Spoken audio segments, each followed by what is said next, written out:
안녕하세요. 마을교육공동체 TV, 마을교육공동체에 대한 몇 가지 단상 진행자 김태정입니다. 벌써 단상이 17번째나 됐습니다. 오늘 여러분들과 이야기를 나눌 주제는 정시가 공정하다라는 착각입니다. 여러분들 어떻게 생각하시나요? 정부가 최근에 대입에서 정시 비율을 확대한다고 합니다. 아마도 정시 확대의 배경에는 수시가 공정하지 않다라는 생각이 놓여져 있는 것 같습니다. 부모 찬스라는 말에서처럼 수시가 학생의 노력 외에 다른 요소들이 더 크게 작동한다는 판단이 전제되어 있는 거죠. 수시를 비판하는 사람들은 조작할 가능성이 있다 때문에 신뢰할 수 없으며 공정하지 않다라고 주장합니다. 성적을 포괄한 다양한 기록을 조작할 수 있다는 것이고 실제로 이것은 또 부분적으로 사실로 나타나고 있습니다. 두 번째, 비교과 영역에 해당하는 독서학습법 코칭이라든지 자기소개서, 면접 대비, 고난도 구술 대비 등등 이런 것들이 이제 특별한 사교육을 그동안 요구하는 항목이었다. 이른바 금수 전형 아니냐 이런 비판입니다. 수시가 부자들, 특권층의 입시 도구로 악용되고 있는 것은 부정할 수 없는 사실인 것 같습니다. 자, 그러면 정시는 문제가 없을까요? 정시는 과연 철저하게 공정할까요? 한날 한시에 똑같은 시험 문제를 풀게 해서 줄을 세우는 수학 능력 시험, 광해 일제고사 중에 하나일 겁니다. 누구나 똑같은 시험 문제를 풀게 해서 점수를 매기니까 마치 공정한 것처럼 보일 수는 있습니다. 그러나 현실에서는 높은 사교육비를 지불할 수 있는 그러한 능력이 있는 집단의 자녀들에게 더욱 유리한 것이 정시입니다. 한국교육과정평가원이 발표한 수능 성적 분석 결과에 따르면 대소도시, 중소도시, 읍면 지역순으로 정시 성적 차이가 나타났습니다.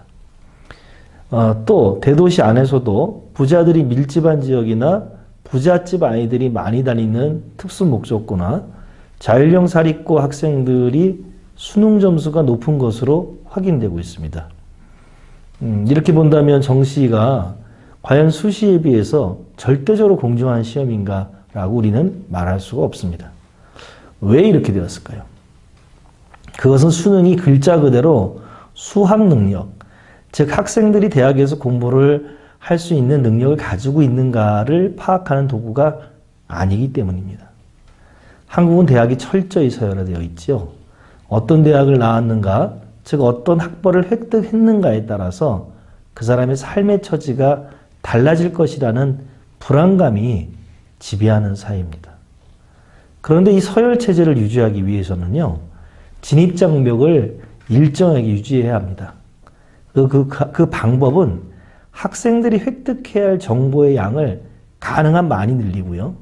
문제를 비틀어서라도 난이도를 높이는 거죠.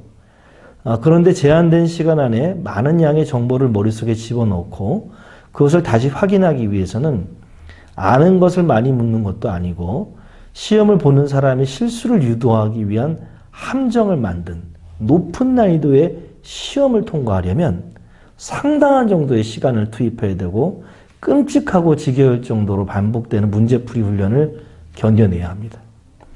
문제는 이런 문제풀이 능력을 갖는 것은 학생 개개인의 성실함에 달려있지 않다는 점입니다. 학교 교육과정 이외에 상당 시간을 반복적으로 문제풀이 훈련에 전념할 수 있는 여건을 제공받아야죠.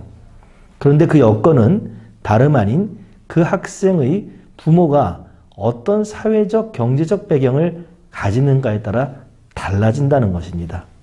결국 수시 확대냐, 정시 확대냐 하는 대립구도로는 지금과 같이 남마처럼 얽혀있는 현재 입시 문제를 결코 해소할 수 없습니다.